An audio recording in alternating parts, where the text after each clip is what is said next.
जय हिंद सभी को। देखिए, आज की जो टॉपिक है हम सबका वो है आपका foundation of Indian knowledge system. यानी जो हम लोग आईकेएस जो पढ़ रहे थे सेमेस्टर 1 के पेपर में हम सबका है इंडियन नॉलेज सिस्टम यानी आईकेएस। ये जो आईकेएस आपको दिख रहा है, आई मतलब होता है इंडियन, के मतलब होता है नॉलेज और एस मतलब होता है सिस्टम यानी भारतीय ज्ञान प्रणाली। ये आप सबका टोटल 50 एमसीक्यू होगा आप लोग का एग्जाम इसमें, यानी 50 एमसीक्यू पूछा जाएगा। और ठीक आज हम लोग 50 टॉप एमसीक्यू आपके सामने लाए हैं for exams of points view, ताकि एग्जाम में कोई भी क्वेश्चन ना छूटे। बाकी जो है जितनी भी यूनिट आपको बताई गई है इंडियन नॉलेज सिस्टम में, जितनी भी टॉपिक है सभी टॉपिक को हम सब ने बारीकी से बहुत ही सिस्टमेटिक वे से कॉन्सेप्ट के साथ सभी टॉपिक को क्लियर किया है। यूनिट 1 को पूरी तरह से क्लियर किया है, यूनिट 2 को भी क्लियर किया है, साथ साथ टेस्ट सीरीज भी चला है और साथ साथ प्रैक्टिस सेट भी चला है ना, और साथ साथ हम लोग एमसीक्यू प्रैक्टिस भी किए हैं। तो अभी बारी जो है हम सबका वो है 50 एमसीक्यू जो एग्जाम्स के पॉइंट ऑफ व्यू से इंपॉर्टेंस है। चलिए देखते हैं क्या हम लोग का 50 एमसीक्यू है। जिन स्टूडेंट्स को किन्हीं प्रकार का कोई भी क्वेश्चन में डाउट आएगा तो आप लोग कमेंट कर देंगे सर मुझे इस क्वेश्चन में डाउट आ रहा है, और दूसरी बात जिनको पता है आंसर वो आंसर दे देंगे, जिनको पता नहीं है वो आराम से इस क्वेश्चन को बारीकी से देखेंगे। ठीक है, चलिए स्टार्ट करते हैं।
चलिए फर्स्ट क्वेश्चन आपके सामने आ जाती है। फर्स्ट क्वेश्चन है आपका, एक सेकंड।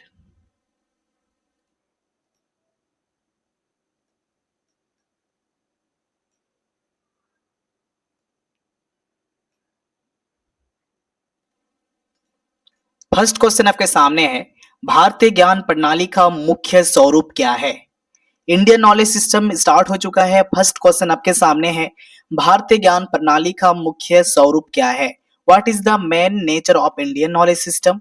क्या है, भौतिकवादी, समग्र, औद्योगिक, या औपनिवेशवादी, यानी मैटेरियलिस्टिक्स, हॉलिस्टिक, या इंडस्ट्रियल, या कॉलोनियल।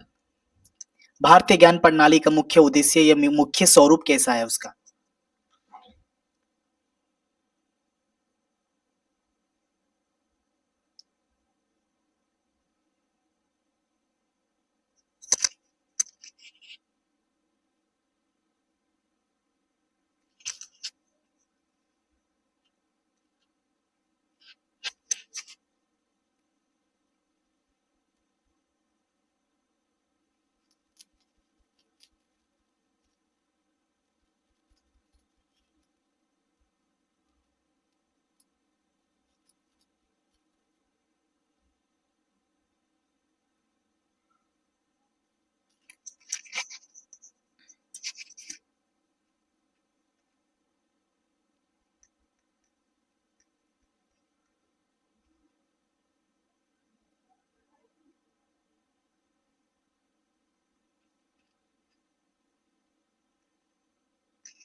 तो भारतीय ज्ञान प्रणाली का मुख्य स्वरूप कैसा है?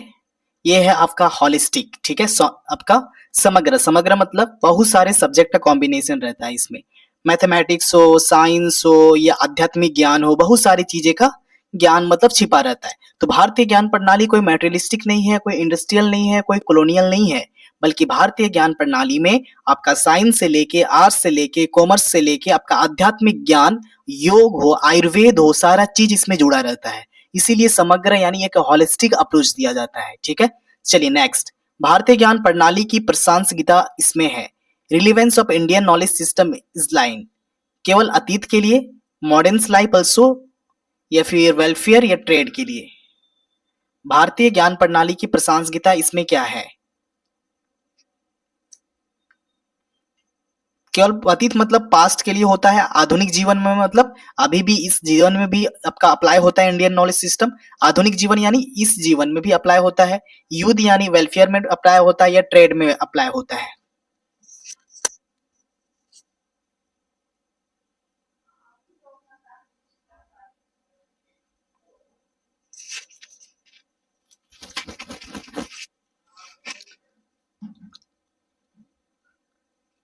ठीक है, तो इसका आंसर हो जाएगा बी, मॉडर्न लाइफ अल्सो, ठीक है, modern life also, B number is the answer correct. ये वैदिक लिटरेचर से आपका है, वेदों की संख्या कितनी है, how many Veda are there, वेदों की संख्या कितनी होती है? तो हमें पता है कि वेदों की संख्या कितना है, 4 प्रकार के वेद होता है। कितना प्रकार के? 4 प्रकार के, युज्रवेद, अर्थववेद, सामवेद, है ना, और ऋग्वेद, ये 4 प्रकार की वेद होती है। और सभी वेद में अलग अलग टाइप्स की चीजें दिखाई गई है। आपका ऋग्वेद में अलग दिखाया गया है, जिस तरह से पूजा पाठ क्रम के बारे में बतलाया गया है, ऋग्वेद है। सामवेद में आपका पूजा आरती ज्ञान के बारे में बतलाई गई है, नाच गान के बारे में बतलाई गई है, संगीत के बारे में बतलाई गई है। अर्थववेद जो है जीवन के बारे में बतलाई गई है, ऋग्वेद, अर्थववेद, सामवेद और युज्रवेद, ठीक है। ये वेदों की संख्या 4 है। ऋग्वेद मुख्यतः संबंधित है, देखिए बता दिया, ऋग्वेद मुख्यतः किससे संबंधित है? स्तुति से यानी मंत्र से, युद्ध से, चिकित्सा से या व्यापार से, ऋग्वेद।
तो याद रखना है, इसका आंसर हो जाएगा स्तुति से। किससे? स्तुति से।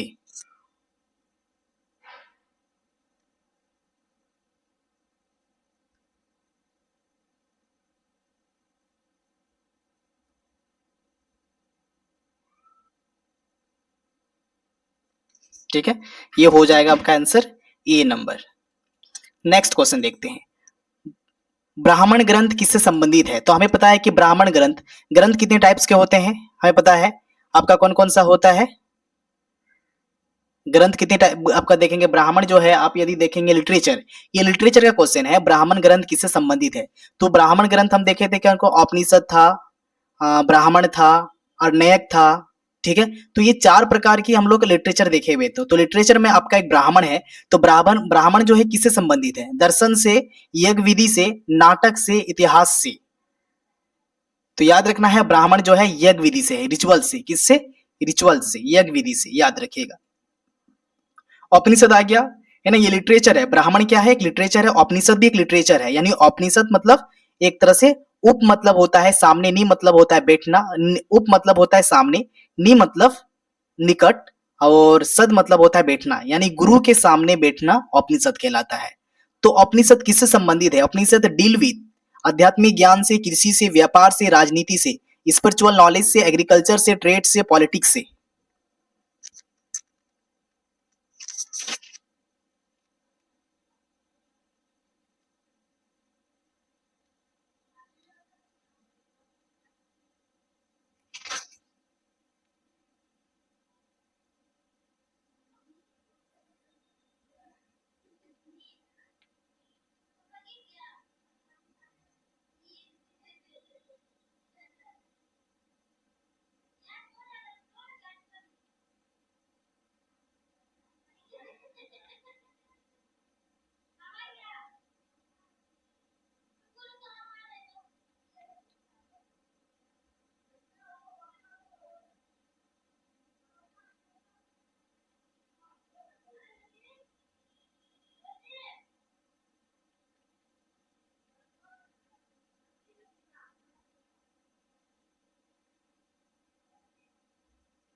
तो क्या हो जाएगा? ये उपनिषद बेसिकली आध्यात्मिक ज्ञान से होता है, क्या?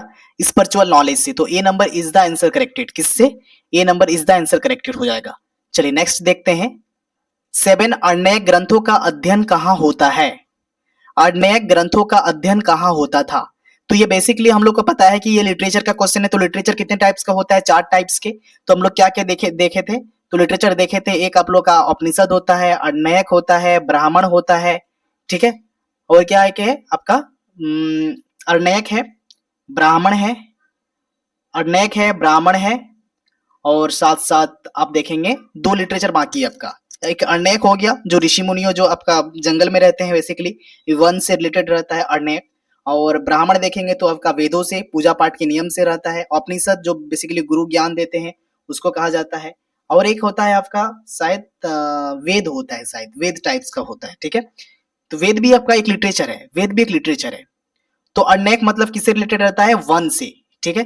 तो सबसे पहले आपका देखा जाए तो पहले वेद आया, क्या आया? वेद आया, पहले वेद आया, वेद लिटरेचर था। तो उस लिटरेचर में आप देखेंगे, वो लिटरेचर से सीख करके उस लिटरेचर का मतलब वेद क्या था? वेद एक तरह से आपका लिखा हुआ चीज नहीं था, मौखिक रूप से ज्ञान था, जो एक तरह से परंपरागत रूप से चलती आ रही, जनरेशन से चलती आ रही, मौखिक रूप से कला था, ज्ञान था, और कुछ नहीं था। लेकिन उसी को यदि लिख के डाल दिया किसमें? एक पेज में। जब लिख के डाल दिया तो वो बन गया ब्राह्मण, है ना। क्या बन गया? ब्राह्मण। और वही आपका देखेंगे उस किताब में बहुत सारे पूजा पाठ के नियम विधि विधान लिखी रहती है, उसको कहते हैं ब्राह्मण।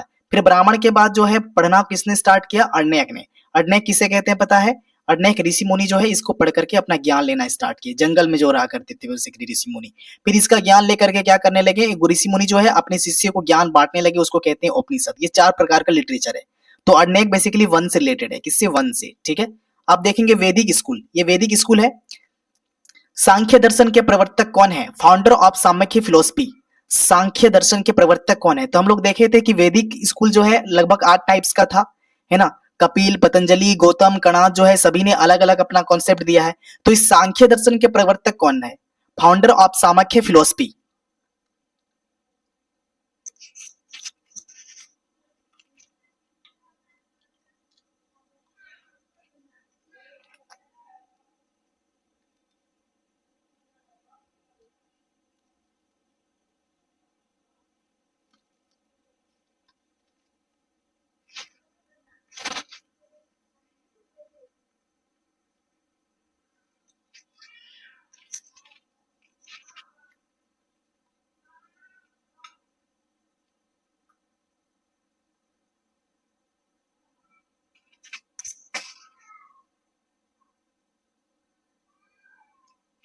8 का हो जाएगा आपका सी, क्या हो जाएगा सी, गौतम, क्या हो जाएगा गौतम, ठीक है। गौतमा जिसे कहते हैं, सांख्य दर्शन के प्रवर्तक कौन थे, गौतमा। सांख्य दर्शन होता है क्या आप लोगों को पता है, सांख्य दर्शन, सांख्य दर्शन बेसिकली आप देखेंगे तो एक तरह से आपको इस दृष्टि को, इस दुनिया को किस दृष्टि से देखता है ना, इस दुनिया को, इस वर्ल्ड को, इस प्रकृति को, इस सृष्टि को किस व्यू से देखना चाहिए, वो सब आपका सामख्य में बतलाया गया है। किसमें, सामख्य में। सामख्य मतलब एक तरह से सामख्य में बतलाया जाता है कि ये जो दुनिया है ना, ये जो दुनिया आपको दिख रहा है ये प्रकृति और पुरुष से बना हुआ है ना। आपको सामख्य दर्शन जब पढ़ेंगे, सामख्य फिलोसफी एक बुक्स है, अब बुक्स में जैसे स्टडी करेंगे तो आपको पता चलेगा कि ये जो दुनिया है ना, ये जो आपका ये पूरा तरह से जो दुनिया दिख रहा है एक तरह से प्रकृति और पुरुष से बना हुआ है। अब कोई आपका जिस तरह से कनाद, कनाद जो ना कनाद है ना, कनाद, कनाद नाम के यहाँ पे देख रहे हैं, तो इन्होंने दिया था आपका पदार्थ, क्या दिया था, पदार्थ दर्शन, है ना, जिसको कहते हैं हम लोग इलेक्ट्रॉन प्रोटॉन न्यूट्रॉन, है ना। तो ये आपका कनाद ने दिया था, है ना। इलेक्ट्रॉन प्रोटॉन न्यूट्रॉन होता क्या है, तो उन्होंने बतलाया कि ये जो दुनिया है, ये सृष्टि है, ये परमाणु से बना हुआ है। किससे बना हुआ है, परमाणु से, यानी छोटे छोटे कण से ये दुनिया बना हुआ है। गौतम ने अलग बोला, पतंजलि ने बोला कि ये दुनिया जो है एक तरह से योग से बना हुआ है। किससे, योग से। कपिल ने कुछ अलग कहा। मतलब एक तरह से पूरे वर्ल्ड को देखने की जो दृष्टि थी वो सब आपको अलग अलग देखने को मिलेगा। किसमें, वैदिक स्कूल में। वैदिक स्कूल में सभी ने अपना अलग अलग कॉन्सेप्ट दिया है कि दुनिया इस प्रकार का है, ये दुनिया इस प्रकार का है, ये दुनिया इससे बना है। कोई बोलता है परमाणु से बना है, कोई बोलता है कि प्रकृति और पुरुष से बना हुआ है, कोई बोलता है कि भगवान ने बनाया है, कोई बोलता है ईश्वर ने बनाया। मतलब सबका अलग अलग कॉन्सेप्ट है। लेकिन यहाँ पे पूछा जा रहा है कि सामख्य दर्शन के प्रवर्तक कौन है, तो ये आपके गौतम है ना। गौतम ने बतलाया कि जो दुनिया है, ये सृष्टि है, वो किससे बना हुआ है, प्रकृति और पुरुष से। देखिए योग दर्शन किससे संबंधित है पता है आप लोग को, योग यानी योगा। तो योगा फिलोसफी रिलेटेड किससे रहता है, ध्यान से, यानी मेडिटेशन से, ठीक है। तो A number is the answer corrected हो जाएगा। 10 नंबर देखते हैं, न्याय दर्शन का मुख्य विषय क्या है, न्याय मेनली आइडिया विद। न्याय दर्शन का मुख्य विषय क्या है, न्याय मतलब क्या होता है आपको पता है। न्याय तभी लिया जा सकता है, न्याय एक देखिए, किसी के साथ जस्टिस, किसी के साथ अनजस्टिस हो रहा है, किसी के साथ किसी प्रकार का अनहोनी हो रहा है, उनके गरिमा को ठेस पहुंच रहा है, उनके साथ किसी प्रकार का डिस्क्रिमिनेशन हो रहा है, तो उनको तो न्याय मिलना चाहिए। और न्याय कैसे मिलेगा, न्याय मिलेगा तर्क से, लॉजिक से, ना कि इमोशन से। अभी मान लेते हैं ना, सपोज डेट, यदि आपके गांव मोहल्ला में किसी के साथ लड़ाई हो जाता है तो उसको न्याय चाहिए ना। तो क्या न्याय, जो गलती मान लेते हैं कि एक ऐसा आदमी है जो जिन्होंने एक तरह से दूसरा आदमी को पूरी तरह से घायल कर दिया है, मार दिया है, ठीक है ना। मान लेते हैं कि एक तरह से कोई अटैकर है, या फिर हो सकता है कोई आपका अपराधी है, अपराधी ने गोली वोली मार के उसको खत्म कर दिया है। लेकिन जैसे ही आपका वहां पे खटगरा में जाके गया, जैसे ही आपका कोर्ट में जाके जाता है, तो कोर्ट में जाता है तो वो क्या करता है, हाथ जोड़ने लगता है कि जज साहब मुझे माफ कर दीजिए, मैंने उसका मर्डर कर दिया, मैं बहुत ही गुस्सा में था। तो क्या उसको माफ कर दिया जाएगा, उसके रोने से, उसके धोने से, उसके इमोशन से, उसके हाथ जोड़ने से माफ कर दिया जाएगा, नहीं। बल्कि वहां पे जो जज बैठे रहते हैं वह बेसिकली लॉजिक चीजें देखते हैं, एविडेंस वाली चीजें देखते हैं कि सबूत क्या है इसके खिलाफ, इसका सबूत क्या है ना, इसमें क्या लॉजिक है, वो चीजें देखती है। तो न्याय दर्शन बेसिकली लॉजिक पे बात करती है, किस पे, लॉजिक पे, तर्क पे बात करती है। तो न्याय पे बात करेगी ये नंबर। देखिए 50 क्वेश्चन है, तो 50 क्वेश्चन में हो सकता है हम लोग कम क्वेश्चन करें, या हम लोग का कोशिश रहेगा कम से कम 50 क्वेश्चन करें, ठीक है। चलिए नेक्स्ट क्वेश्चन देखते हैं, वैशेषिक दर्शन के प्रवर्तक कौन है, वैशेषिक दर्शन के, तो याद रखना है वैशेषिक दर्शन के प्रवर्तक कौन है, 11 नंबर।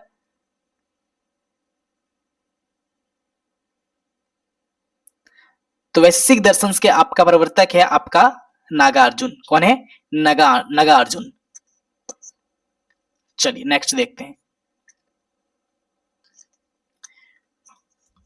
वेदांत दर्शन आधारित है, वेदांत बेस्ड ऑन, वेदांत किससे आधारित होता है आपको पता है, वेदांत किस पे आधारित होता है आपको पता है कुछ,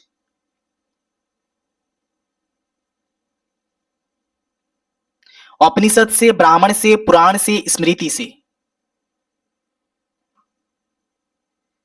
कणाद, ये क्या था आपका, ये क्वेश्चन था आपका, वैशेषिक दर्शन के प्रवर्तक कौन है, कणाद, व्यास, या फिर आपका नागार्जुन, या मनु।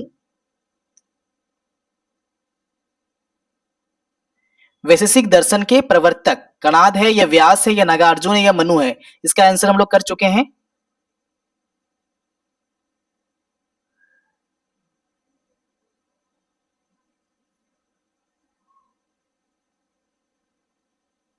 हाँ, तो इसका आंसर जो है ना हम लोग मिस्टेक किए हुए हैं, तो इसका आंसर बेसिकली आपका कणाद होगा। क्या होगा?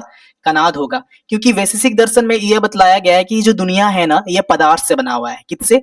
पदार्थ से बना है। ये दुनिया किससे बना हुआ है? पदार्थ से। तो याद रखना है, ये आंसर आप लोग का हो जाएगा कणाद, है ना? हम लोग आंसर नागार्जुन कर दिए थे, वो मिस्टेक है, ठीक है? तो ये कणाद हो जाएगा। नेक्स्ट क्वेश्चन देखते हैं। वेदांत दर्शन आधारित होती है, क्या है? वेदांत दर्शन आधारित होती है उपनिषद से, ब्राह्मण से, पुराण से, स्मृति से।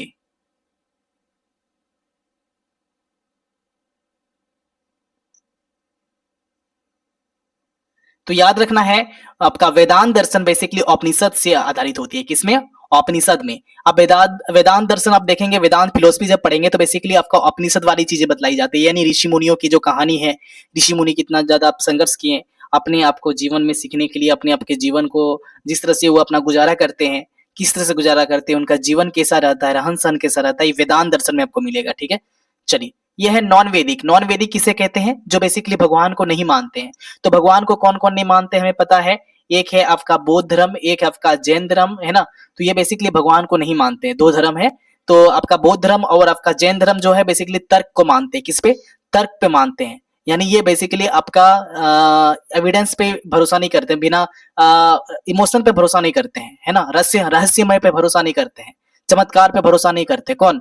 आपका जो भी अनवैदिक लोग हैं, नॉन वैदिक स्कूल्स में देखेंगे तो आपका आपका बुद्ध है, महात्मा बुद्ध, और साथ साथ महावीर। ये दो ऐसे धर्म हैं जो मानते नहीं है, बल्कि ये मानते हैं कि आप कर्म करेंगे तो आपको फल मिलेगा, है ना? और ये जो दुनिया चलता है ये आपके कर्म से चलता है, ना कि आपके रहस्यमय कहानी से चलती है। तो चार्वक दर्शन यहाँ पे बतलाया गया, नॉन वैदिक में चार्वक दर्शन, है ना? चार्वक दर्शन क्या है? आध्यात्मिक, भौतिकवादी, योग आधारित, वेदांत आधारित।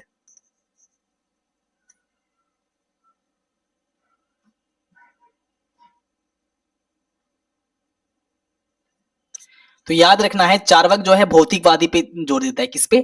भौतिकवादी पे, यानी मेटेरियलिस्टिक्स पे। ठीक, चलिए नेक्स्ट देखते हैं। बौद्ध धर्म के संस्थापक कौन है? तो हमें पता है महावीर, बुद्ध है, या शंकराचार्य है, व्यास है। तो बौद्ध धर्म के आपका गौतम बुद्ध कौन है? गौतम बुद्ध जो बिहार के रहने वाले हैं।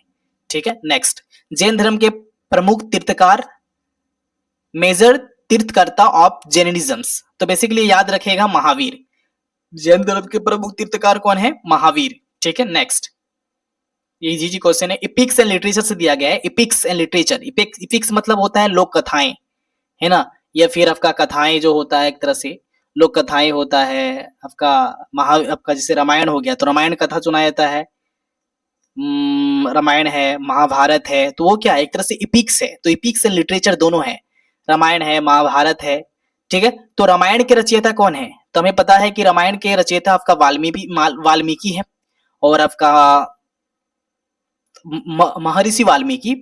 इसके बाद आप देखेंगे तो आपका रामायण के बाद आता है महाभारत, रामायण के बाद आता है महाभारत, जिसे कहते हैं हम सब भगवत गीता। तो भगवत गीता के कौन है? आपका व्यास है। कौन है? व्यास, यानी महर्षि व्यास। ठीक है, उसके बाद आप देखेंगे मनु जो कौन है? मनु बेसिकली आपका एक पिछले टाइम में, बहुत टाइम में पहले, जिससे आज संविधान है, तो पहले मनुस्मृति हुआ करता था, मनुस्मृति। तो मनुस्मृति में दुनिया कैसे चलेगा, पूरा वर्ल्ड कैसे चलेगा, या फिर अपने राज्य कैसे चलेंगी, उसकी पूरी कानून लिखी रहती थी मनुस्मृति में, जिस तरह से हमारा संविधान है। पाणिनि क्या है? पाणिनि बेसिकली आप देखेंगे तो आपका जो संस्कृति के पिता माने जाते हैं, या संस्कृति के व्याकरण के पिता जो माने जाते हैं, वो पाणिनि को माने जाते हैं। तो रामायण के रचयिता कौन थे? महर्षि वाल्मीकि। तो A number is answer correct. देखिए, महाभारत के रचयिता कौन है? महाभारत के तो महर्षि व्यास। ठीक है, याद रखना है। भगवत गीता किसका भाग है? भगवत गीता इस पार्ट ऑफ रामायण का, महाभारत का, वेद का, पुराण का। तो याद रखना है, भगवत गीता बेसिकली आपका महाभारत में बतलाया जाता था। किसमें? महाभारत में। ठीक है, चलिए नेक्स्ट देखते हैं। संगम साहित्य किस भाषा में है? याद रखिएगा, हम लोग जैसे जैसे क्वेश्चन को कर रहे हैं उसके ऊपर में कुछ कुछ लिखा आ रहा है। देखिए, ये इपिक्स एंड लिटरेचर से, यानी ये जो क्वेश्चन था वो इपिक्स लिटरेचर से था। ठीक है, अभी जैसे हम नेक्स्ट जाएंगे तो ये आपका फिलोसफर से है। किसके? फिलोसफर, यानी दर्शन के, जो दर्शन शास्त्री हैं उनके नाम आपके आएंगे यहाँ पे। आप देखेंगे यहाँ पे है भगवत गीता के कौन है? महाभारत, है ना? महाभारत से रिलेटेड है। संगम साहित्य किस भाषा में है? तो संगम साहित्य याद रखिएगा, एक लिटरेचर होता है। तो ये दो प्रकार की लिटरेचर होती है। एक तो ऐसा लिटरेचर जो बेसिकली आप इंडिया का मैप देखेंगे तो आपको पता चलेगा कि हम लोग का जो इंडिया का मैप है वो कैसा है। इंडिया का मैप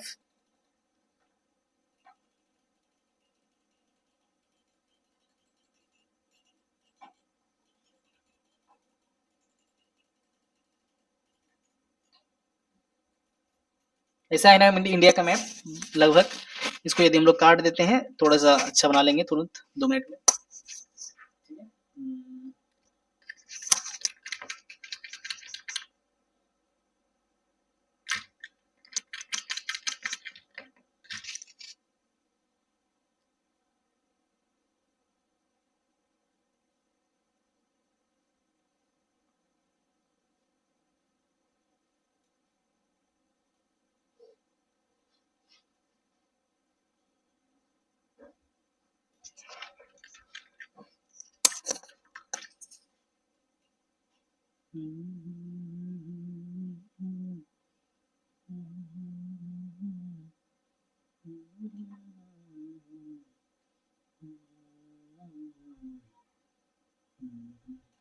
तो ये जो आपको दिख रहा है ना ये वाला पार्ट यहाँ संगम साहित्य होता है। किसमें होता है? संगम साहित्य। यानी ईस्ट हो गया, वेस्ट हो गया, नॉर्थ हो गया, साउथ, पूरब, पश्चिम, उत्तर, दक्षिण, हम लोग का झारखंड यहाँ पे है। तो संगम साहित्य बेसिकली हम देखेंगे तो यहाँ पे आपका दक्षिणी भाग में मिलता है। बेसिकली वो पाली भाषा में लिखा रहता है। किसमें? पाली भाषा में। तो याद रखिएगा, ठीक है। तो कौन सा? तमिल में होता है लेकिन पाली भाषा में होता है। तो संगम साहित्य किस भाषा में रहता है? तो नेक्स्ट आपको देखेंगे तो पाली भाषा में। क्यों? क्योंकि थोड़ा संस्कृत टाइप्स का होता है संगम साहित्य। आप देखेंगे इस टाइप में आप साउथ में जाएंगे ना तो बहुत बेसिकली तमिल भाषा ही बहुत ज्यादा बोला जाता है। तो तमिल भाषा में बहुत सारे ऐसे वर्ड्स है जो संस्कृति से मिलता जुलता शब्द होता है, ठीक है। तो बेसिकली यहाँ पे आप देखेंगे संगम साहित्य जो होता है पाली भाषा में होता है, ठीक। नेक्स्ट देखते हैं फिलोसफर। फिलोसफर मतलब होता है दर्शन शास्त्र के नाम। तो यह पाणिनि प्रसिद्ध है। किसके लिए प्रसिद्ध है? आपको पता है, व्याकरण के लिए, संस्कृत व्याकरण के लिए प्रसिद्ध है। तो ये number is the answer corrected, ठीक है। गणित के लिए नहीं, योग के लिए नहीं, सलस्य के लिए नहीं। नागा अर्जुन किससे संबंधित है? क्वेश्चन आ गया आपका। नागा अर्जुन संबंधित है बौद्ध दर्शन से, जैन दर्शन से, सांख्य से, न्याय से। Nagarjuna is associated with this Buddhist philosophy, Jain philosophy, Samkhya, न्याय।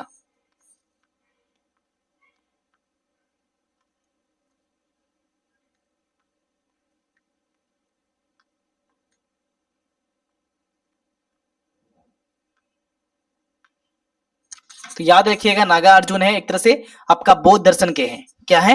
बौद्ध दर्शन के, बौद्ध दर्शन से संबंधित है। इसको याद रखिएगा। इन्होंने ही आपका जीरो का आविष्कार किया था। जीरो का जो कॉन्सेप्ट दिया ना नागा अर्जुन ने दिया था। हम लोग आर्यभट्ट बोलते हैं ना कि जीरो का आविष्कार आर्यभट्ट ने किया, नहीं। सबसे पहले कॉन्सेप्ट जो दिया नागा अर्जुन ने जीरो का आविष्कार किया था। ये जो है एक तरह से बौद्ध धर्म में आप देखेंगे तो वहां पे वो पता चलेगा कि एक महायान बौद्ध परंपरा के सबसे प्रभावशाली दर्शन में से एक थे हुए, ठीक है। तो उन्होंने आपका एक मध्य मार्ग संप्रदाय की स्थापना की थी। तो आप देखेंगे जो शून्य है, जो जीरो है, तो जीरो का आविष्कार किसने किया था? नागार्जुन ने किया था। लेकिन जीरो का पूरी तरह से प्रतिपादन जो किया था वो किया था आर्यभट्ट, जो आपका बिहार के हैं, ठीक है। तो आपका हो जाएगा ये answer A number. Next question, Shankaracharya प्रवर्तक, ये सब फिलोसफर हैं, यानी एक तरह से शास्त्री। कौन शास्त्री है? दर्शन शास्त्री। तो शंकराचार्य प्रवर्तक है। Shankaracharya the exponent of this Advaita Vedanta, Charvaka से, वैशेषिक से, जैन से।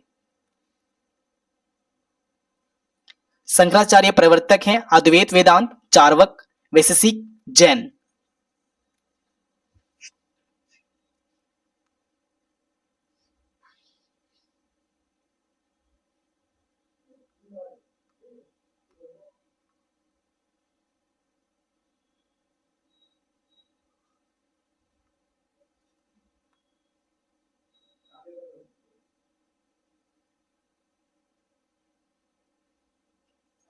चलिए इसका आंसर हो जाएगा आपका अद्वैत वेदांत। ये अद्वैत वेदांत जो है शंकराचार्य के प्रवर्तक हैं। उन्होंने क्या बतलाया था? उन्होंने बतलाया था कि ये जो दुनिया है ना, यानी इसके प्रवर्तक जो माने जाते हैं वो आपका शंकराचार्य को माने जाते हैं। उनका मानना था यानी शंकराचार्य का मानना था कि जो ब्रह्म सत्य जन्म मिथ्या जीवी के ब्रह्मदेव अपरा, यानी क्या होता है? एक तरह से ब्रह्म सत्य है, जगत मिथ्य है और जीव ब्रह्म से अलग नहीं है। यानी इसका कहना था कि जो ब्रह्म है, ब्रह्म यानी ब्रह्म भगवान, ठीक है। तो ब्रह्म भगवान जो है वो सत्य है, जगत जो है मिथ्य है। जगत मतलब मिथ्य, मतलब ये दुनिया जो है ना एक तरह से मिथ्य है। आप सोचेंगे ये दुनिया बहुत ज्यादा रियल है, ये दुनिया में जी रहे हैं, पैसा कमा रहे हैं, अमीर बन रहे हैं, ये सब मिथ्य है, ये सब थोड़ा सा नमूना है। और जीव जो है एक तरह से आपका अलग है, ठीक है। मतलब इन्होंने शंकराचार्य ने बतलाया कि ये जो दुनिया है ये आपका बस एक खेल है। अब हम लोग दुनिया में जन्म लेते हैं खेलने के लिए, इसके बाद जीवन का जो मेन उद्देश्य होता है मरण, यानी एक तरह से हमें प्रकृति के साथ मिल जाना होता है। जीव जो होता है वो इस दुनिया से अलग हो जाता है, ठीक है। तो ये हो जाएगा आपका अद्वैत वेदांत से। अब आता है इंडियन नॉलेज सिस्टम यूनिट 2 से अप्लाई इंडियन नॉलेज सिस्टम, यानी बेसिकली हम लोग यूनिट 2 में हम लोग अपना इंडियन नॉलेज सिस्टम भारतीय ज्ञान प्रणाली को किस तरह से अप्लाई करेंगे ये चीजें आपको दिखाई गई है। तो हम लोग को पता था, हम लोग बहुत सारी चीजें पढ़ चुके हैं, बहुत सारे मैथमेटिक्स हो, साइंस हो, फिलोसफी हो, है ना, बहुत सारे सब्जेक्ट को देखते हैं, वो सारा सब्जेक्ट जो है ना कहीं अप्लाई हो रहा है। अब मैथमेटिक्स देखेंगे तो क्या मैथमेटिक्स अप्लाई नहीं हो रहा है? यस, मैथमेटिक्स अब देखेंगे, सूरज का प्रकाश को मापना, सूरज का प्रकाश बोलते हैं, सूर्य का दूरी मापना हो, पृथ्वी का पूरी दूरी मापना है, यदि हम अपने प्लेनेट का रोटेशन मापना है ना, तो ये कैसे माप पाते हैं? तो ये सब आपका कहीं ना कहीं गणित का योगदान होता है। तो गणित कहाँ है? इंडियन नॉलेज सिस्टम से आया है। हम बोलेंगे, सभी लोग बोलता है कि जो हमारा गणित है ये गणित जो है वेस्टर्न कल्चर का है, वेस्टर्न लोगों के द्वारा दिया गया है, फिजिक्स केमिस्ट्री वेस्टर्न लोगों के द्वारा दिया गया है। नहीं, हमारा इंडियन नॉलेज सिस्टम में बहुत सारी चीजें पहले से ही मौजूद थी, लेकिन हम लोग उस चीज को इग्नोर कर रहे थे। अभी देखेंगे ना, बहुत सारी चीजों जो हमारे ऋषि मुनि उसको खोज करके रखा है, अभी जो है बहुत सारे विदेशी लोग, फॉरेन कंट्रीज के लोग उसको अभी खोज कर रहे हैं और रिसर्च कर रहे हैं, और बेसिकली वो सारी चीजें जो हमारे इंडिया में पहले से ही खोजी गई है। तो आर्यभट्ट प्रसिद्ध किसके लिए थे? गणित के लिए, गणित और खगोल के लिए, याद रखिएगा, मैथमेटिक्स एंड एस्ट्रोनॉमी। शून्य के सांख्य रूप से स्पष्ट किया है, शून्य को सांख्य रूप से स्पष्ट किया किसने किया है? आर्यभट्ट ने किया है। लेकिन आविष्कार किसने किया था? याद रखिएगा, शून्य का आविष्कार किसने किया था आपको? ब्रह्मगुप्त, या फिर हम लोग देखे थे शंकराचार्य, है ना। चलिए, कॉन्सेप्ट दिया था उन्होंने। आइए देखिए, पाइथागोरस सिद्धांत का उल्लेख मिलता है, Pythagoras concept of Pythagoras theorems found is, Pythagoras सिद्धांत का उल्लेख कहां मिलता है? बौद्धायन से, ब्राह्मणिक से, व्यास से, पतंजलि से।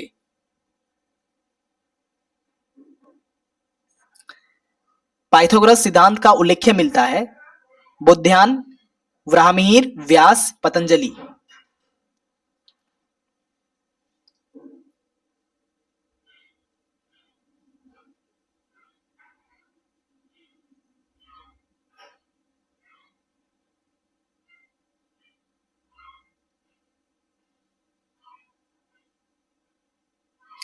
हाँ, तो याद रखिएगा, पाइथागोरस प्रमेय जो है ये आपको कहाँ मिलता है? बौद्धायन में मिलता है। इसका कॉन्सेप्ट कहाँ से मिलता है? बौद्धायन में। अब बौद्धायन में क्या बतलाया गया था आप लोग को पता है? इसमें एक श्लोक में बतलाया गया था, यानी जो ऋषि थे, है ना, ऋषि जो थे, बौद्धायन ऋषि, ऋषि मुनि के नाम थे। बौद्धायन, पाइथागोरस सिद्धांत का उल्लेख कहाँ मिलता है? बौद्धायन में। और बौद्धायन जो है क्या था? ये ऋषि मुनि के एक किताब था, एक तरह से बौद्धायन था, और उन्होंने अपने एक श्लोक में बतलाया था कि बौद्धायन के बारे में उन्हें बतलाया था, दीर्घ चतुरस्य रजु पश्रमणि दिश्यवना सत्यमंस कुर्वतस्य करोति। यानी इसका मतलब यह है कि एक आयत के विकर्ण द्वारा निर्मित क्षेत्र उतना ही होता है जितना उसकी लंबाई और चौड़ाई द्वारा अलग अलग निर्मित भागों में होता है। यानी बेसिकली ये देखिए, पाइथागोरस प्रमेय में मान लेते हैं कि 16 हम लोग का चीजें हैं, तो इसमें हम लोग क्या करते हैं? लंबाई गुना चौड़ाई माप लेते हैं, और इस क्षेत्र का बता देते हैं कि इस क्षेत्र का जो है कितना ज्यादा हम लोग का माप होगा, मेजर कितना होगा। लंबाई गुना चौड़ाई बताते हैं कि लंबाई जो है इतना है, लंबाई मान लेते हैं आपका 4 है, और चौड़ाई नहीं, चौड़ाई आपका 4 है और लंबाई आपका 2 है, यानी 2/4 हो गया। तो हम लोग माप लिए एक तरह से, है ना, 1 स्क्वायर फीट को माप लिए। तो एक तरह से यहाँ पे पाइथागोरस प्रमेय करके हम लोग यहाँ से हम लोग माप सकते हैं। तो इन्होंने बौद्धायन ने अपना यही पाइथागोरस प्रमेय को अपने एक तरह से सिद्धांत में बतलाया था, अपना एक दोहा में बतलाया था। चलिए, जंतर मंतर बनवाया, जंतर मंतर बिल्ड बाय, किसने बनाया? सवाई जय सिंह, आर्यभट्ट, शंकराचार्य, ब्रह्मगुप्त। जंतर मंतर बनवाया सवाई जय सिंह, आर्यभट्ट, शंकराचार्य, या फिर भास्कराचार्य, या ब्रह्मगुप्त।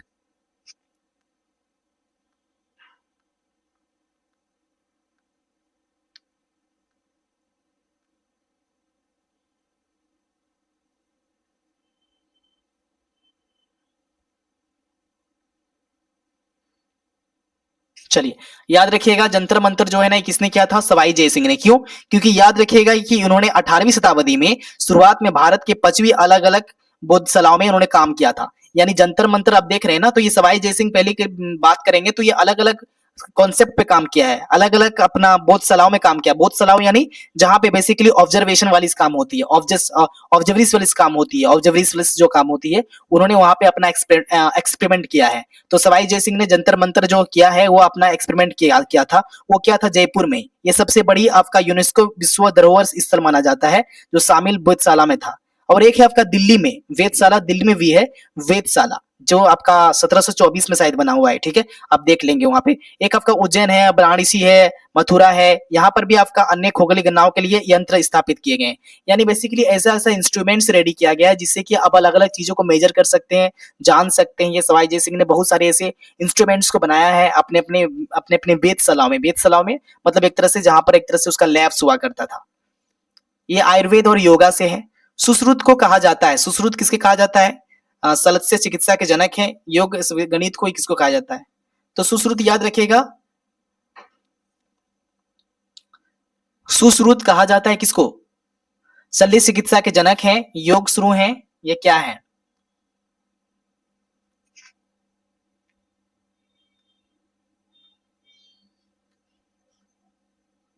या सुश्रुत में कहा जाता है शल्य चिकित्सा के जनक। क्या है? शल्य चिकित्सा। ये शल्य चिकित्सा यानी फादर ऑफ सर्जरी। यानी जिस तरह से अभी आप देखते हैं ना, जितने भी हॉस्पिटल में आपका सर्जरी होता है, ऑपरेशन होता है, ये जो चीजें, जो आपका पहला कॉन्सेप्ट जो आया था वो सुश्रुत से आया हुआ था। किसने? सुश्रुत कहा जाता है उसको। यानी एक तरह से कोई भी गिर जाता है, किसी का फट गया, किसी का हड्डी टूट गया, किसी का चमड़ा निकल गया, किसी का वो हो गया, एक्सीडेंट हो गया, तो वहां पे ना बेसिकली लोग वहां पे बड़ा हॉस्पिटल, मॉडर्न हॉस्पिटल नहीं हुआ करते थे, तो लोग का इलाज कैसे हुआ करता था? शल्य चिकित्सा के जनक। यानी एक तरह से वो सर्जरी का इस्तेमाल करते थे। कैसे सर्जरी का? वो एक तरह से अपना बनाया गया हथियार है ना, बहुत सारी सूत का इस्तेमाल करते थे सीने के लिए। यानी किसी का चमड़ा यदि हट गया है तो वो अलग अलग टाइप से सर्जरी करने का काम करते थे, ठीक है। तो आप देखेंगे आज मेडिकल आ रहा है, साइंस आ रहा है, बड़ा बड़ा सा ऑपरेशन हो रहा है। ये ऑपरेशन कहाँ से आया है? कहीं ना कहीं आप देखेंगे हमारा भारत इंडियन नॉलेज सिस्टम से ही आ रहा है। लेकिन हम लोग देखते हैं कि ये वेस्टर्न कल्चर का है, विदेश लोगों ने दिया है कि सर्जरी ऐसे होता है। नहीं, बल्कि हम लोग का झारखंड में, हम लोग का भारत में इस तरह का चीजें पहले ही था। चरक संहिता संबंधित है। चरक संहिता किससे संबंधित है? चरक संहिता संबंधित है आंतरिक चिकित्सा से, स्थापत्य से, युद्ध से, राजनीति से। Charaka Samhita related to internal medicine, architecture, war, politics.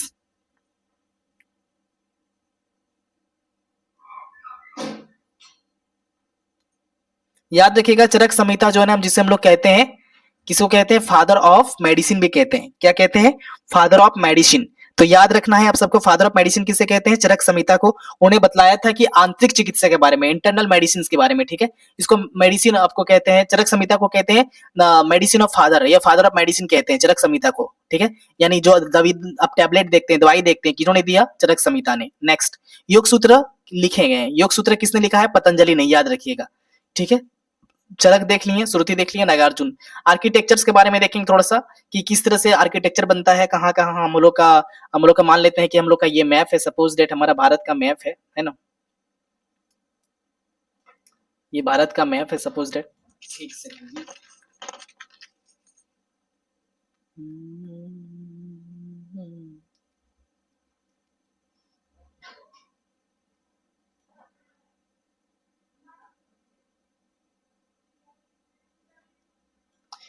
तो देखेंगे यहाँ पे जो है अलग प्रकार का मंदिर मिलता है, यहाँ पे अलग प्रकार का मंदिर मिलता है, और यहाँ अलग प्रकार के मंदिर मिलता है।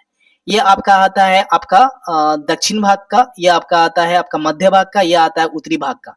यानी भारत में जो मंदिर मिलते हैं ना, वो अलग अलग मिलता है। उसको बोलते हैं उत्तर भारत, इसको बोलते हैं दक्षिण भारत, उसको कहते हैं हम लोग मध्य भारत, ठीक है, उसको कहते हैं पूर्व भारत।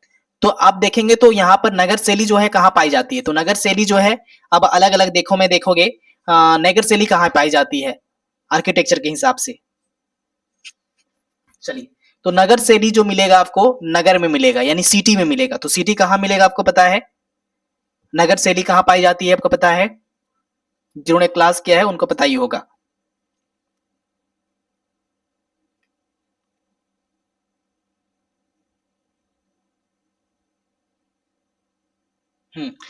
आप देखेंगे नगर शैली मतलब पता है, शैली मतलब क्या होता है? शैली मतलब पत्थर, शैली मतलब पत्थर, है ना। तो नगर शैली यहाँ पे देखेंगे तो जब पर्वत में बेसिकली जो मंदिर बने रहते हैं पर्वत में, जैसे वैष्णो देवी हो गया, अमरनाथ हो गया, बद्रीनाथ हो गया, विंध्याचल हो गया, तो ये सब मंदिर कहाँ मिलेगा आपको? पर्वतमाला। यानी एक तरह से आप देखेंगे सब सारा पर्वत में मिलता है। तो आप जैसे भारत के इसमें जाएंगे ना, आप भारत के इसमें जाएंगे, जैसे उत्तराखंड हो गया, दिल्ली हो गया, कश्मीर हो गया, है ना, उत्तराखंड, आपका उत्तराखंड हो, कश्मीर हो, पंजाब हो, या फिर आपका लद्दाख हो, है ना, हिमालय हो, तो ये जो आपको मंदिर मिलेगा वो कैसा मंदिर मिलेगा पता है? पत्थर पे चढ़ा हुआ है, पत्थर से बना हुआ मंदिर मिलेगा आपको। नगर शैली, नगर शैली यानी पत्थर से डिजाइन किया हुआ मंदिर मिलेगा। और मंदिर इस तरह का डिजाइन का रहेगा ताकि जो है आपका बाढ़ से किसी प्रकार का कोई क्षतिग्रस्त ना हो। इस प्रकार का मंदिर मिलेगा, ठीक है। जैसे आपका हो गया केदारनाथ, बद्रीनाथ, अमरनाथ, विंध्याचल, वैष्णो देवी, वैष्णोई माँ, ये क्या है, सब आपका ये नगर शैली का उदाहरण है। चलिए, द्रविड़ शैली किसे कहते हैं पता है आपको? द्रविड़ शैली, द्रविड़ शैली से संबंधित है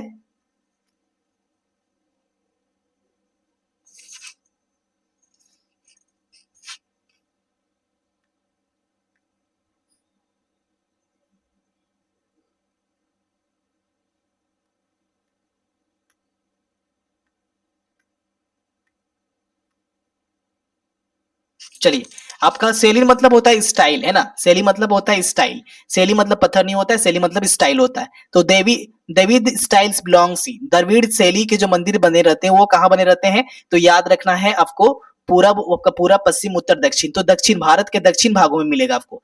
तो इसमें क्या हो गया, नगर शैली में उत्तर भारत में मिलेगा, ये दक्षिण भारत में मिलेगा, क्या दक्षिण भारत में, यानी यहाँ पे। तो यहाँ पे आप देखेंगे तो तमिलनाडु हो गया, है ना, आंध्र प्रदेश हो गया, केरला हो गया, कर्नाटक हो गया, ये क्या है, यहाँ पे कैसा मंदिर मिलेगा आपको? याद है, द्रविड़ शैली के मंदिर मिलेगा। बेसिकली आप देखेंगे तो मीनाक्षी मंदिर है ना, आपका बृहदेश्वर मंदिर है, और साथ साथ देखेंगे तिरुपति बालाजी मंदिर है, रामप्पा मंदिर है। ये सब मंदिर जो है कहीं ना कहीं आपको यहाँ पे देखने को मिलेगा। तो यहाँ पे आप इस प्रकार का मंदिर देखेंगे तो बहुत ज्यादा एक तरह से आपका हिरार्की टाइप्स का होता है, एकदम ऊंचा ऊंचा टाइप्स का होता है, इस टाइप का रहेगा आपको, इस टाइप्स का रहेगा, बहुत बड़ा ऊंचा ऊंचा रहता है, लंबा लंबा। ये बना रहता है, मिट्टी से बना रहता है, अलग अलग टाइप्स के मिट्टी से, पत्थर से बने रहते हैं, ठीक है। अब वेसर शैली क्या है आपका? वेसर शैली, वेसर शैली जो है ये आपका हो गया आपका उत्तर, यानी इसको बोलते हैं हम लोग कौन सा शैली? नगर शैली। इसको कहते हैं हम लोग द्रविड़ शैली, और इसको कहते हैं हम लोग आपका वेसर शैली। जो वेसर शैली जो बीच में पाया जाता है, उड़ीसा हो गया, मध्य प्रदेश हो गया, राजस्थान हो गया, ठीक है। तो ये आपका वेसर शैली कहलाएगा। तो वेसर शैली बेसिकली किसमें होता है आपको पता है? वेसर शैली मिश्रण है, तो याद रखिएगा नगर और द्रविड़ का दोनों का मिश्रण होता है, ठीक है। चलिए, स्तूपा संबंधित, स्तूपा मतलब समझते हैं, स्तूपा मतलब इस तरह से स्तूप बना रहता है, यानी एक तो गोलाकार घर बना रहता है। तो बौद्ध धर्म से, जैन धर्म से, हिंदू धर्म से, तो बौद्ध धर्म से होता है स्तूप, ठीक है। स्तूपा जिसे कहते हैं। विहार जो है, याद रखिएगा विहार मतलब क्या होता है? विहार मतलब पता है, मोनेस्ट्री होता है, फोर्ट होता है, प्लेस होता है, या टेम्पल होता है। Vihara is temple, monastery, fort, place.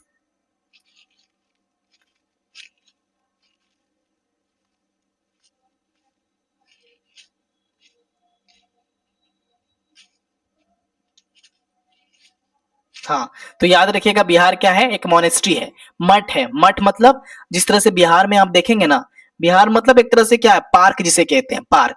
तो बिहार जो हो गया पार्क हो गया। तो जैसे बिहार में कौन है? आपका बुद्ध भगवान है, तो बुद्ध भगवान का आपको मठ मिलेगा, यानी बौद्ध मोनेस्ट्री आपको मिलेगा वहां पे, क्या? बौद्ध मोनेस्ट्री। अब इंडियन नॉलेज सिस्टम में हम लोग का लास्ट दिया हुआ था रीजनल नॉलेज सिस्टम, यानी बेसिकली संथाल परगना से बिलोंग, जब हम लोग संथाल परगना से हैं तो संथाल परगना से रिलेटेड बहुत सारे क्वेश्चन आपको देखने को मिलेगा।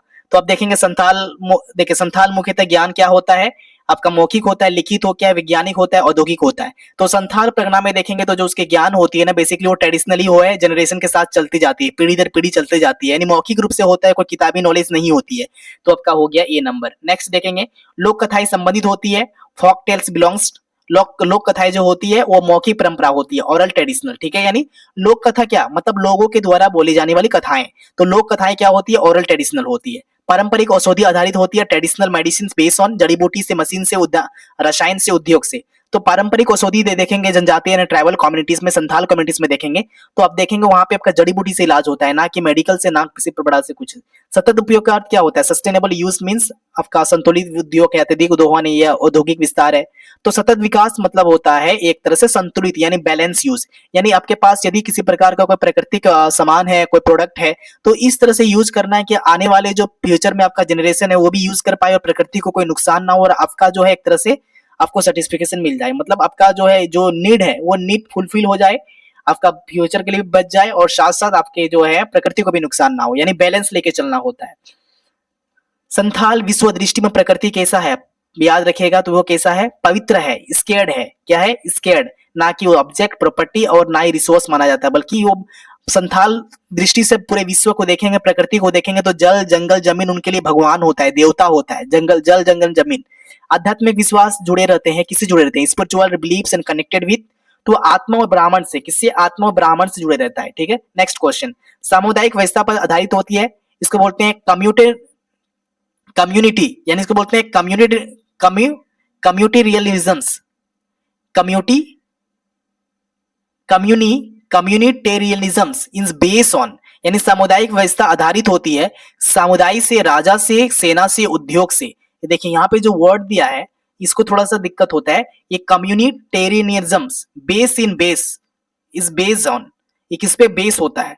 तो ये जो है थोड़ा सा हम लोग को दिक्कत हो रहा है इसमें प्रोनाउंसिएशन के कारण, है ना, क्योंकि मैं जो है एक तरह से कम्युनिशन बहुत सारी चीजों को देखा हूं, और यहाँ पे एक आ जाता है सामुदायिक।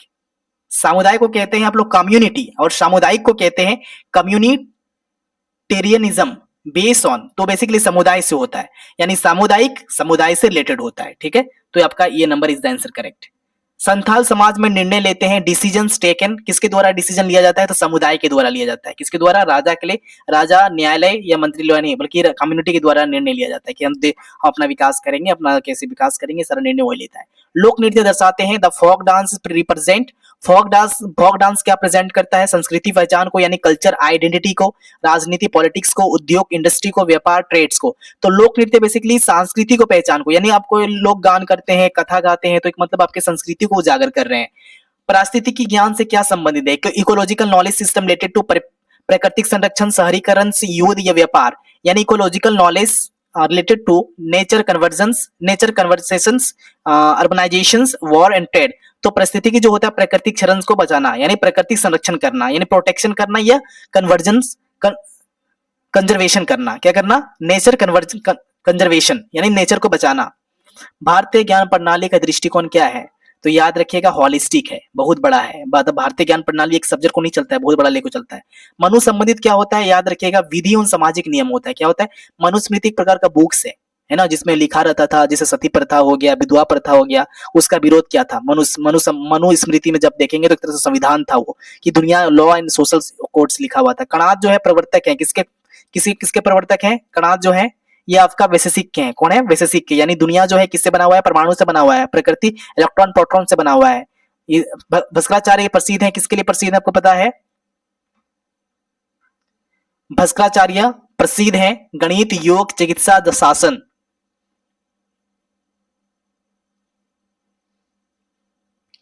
इसका क्वेश्चन आप लोग देखेंगे कि भास्कराचार्य प्रसिद्ध किसके लिए थे? गणित के लिए, योग के लिए, चिकित्सा के लिए, शासन के लिए।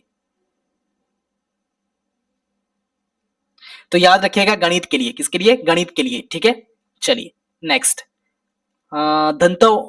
धंतोतरी देवता है, धंतोतरी यूज गॉड किसके लिए देवता, किसके लिए, कौन देवता थे ये? धंतोतरी इज गॉड ऑफ आयुर्वेद, योग, धन, कला।